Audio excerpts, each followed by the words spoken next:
Assalamualaikum warahmatullahi wabarakatuh. Hai teman-teman, bertemu lagi dengan saya Iwan Sudarja. Pada kesempatan kali ini, kita akan membahas tentang hubungan antara retikulum endoplasma, badan Golgi, lisosom, dan badan mikro. Let's go.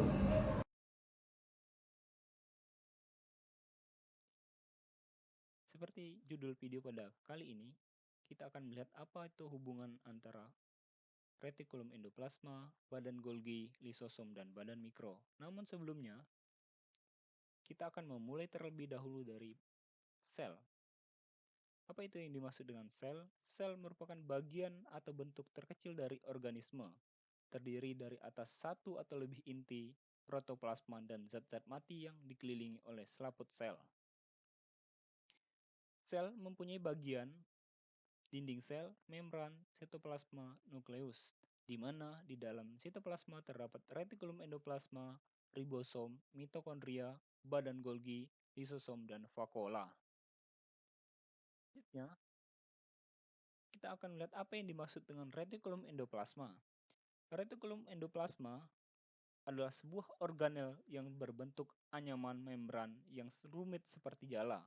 Retikulum endoplasma dapat dibedakan menjadi dua, yaitu retikulum endoplasma kasar dan retikulum endoplasma halus.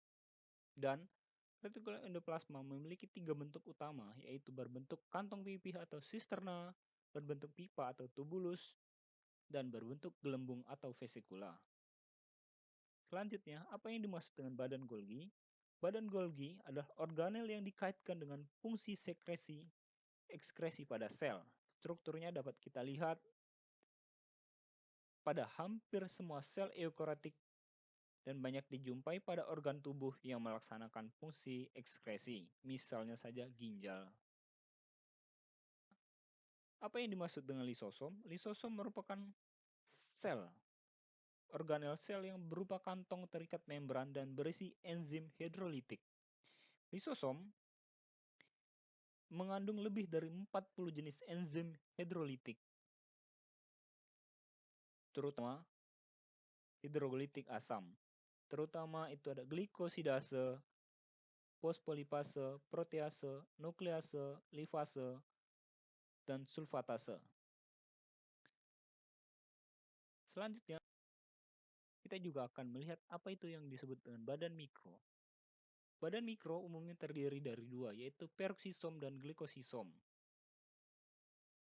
Di mana peroksisom biasanya terdapat pada sel eukariotik, berbentuk kantong dan agak bulat terdiri dari kristal serta terbungkus oleh kristal.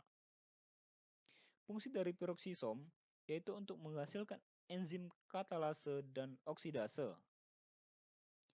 di mana enzim tersebut akan mengkatalis perombakan hidrogen peroksida.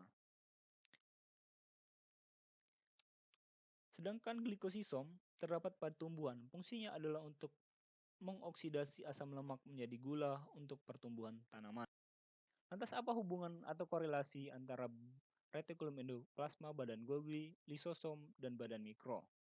Kita dapat melihatnya pada proses sintesis protein, di mana inti sel akan menghasilkan protein, kemudian akan dibungkus oleh ribosom, dan ribosom akan melekat pada retikulum endoplasma, sehingga terbentuk retikulum endoplasma kasar.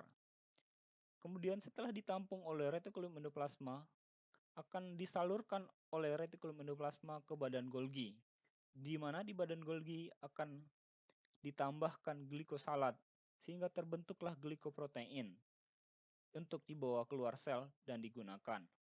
Sisa-sisa dari metabolisme protein tersebut akan dicerna oleh lisosom sebagai bagian dari sistem pencernaan intraseluler. Demikian dan dibuang sebagai benda asing. Demikian juga dari fungsi dari peroksisom. Itu saja yang bisa saya jelaskan tentang hubungan antara retikulum endoplasma, badan Golgi, lisosom, dan badan mikro. Sampai jumpa di lain kesempatan. See you next time. Wassalamualaikum warahmatullahi wabarakatuh.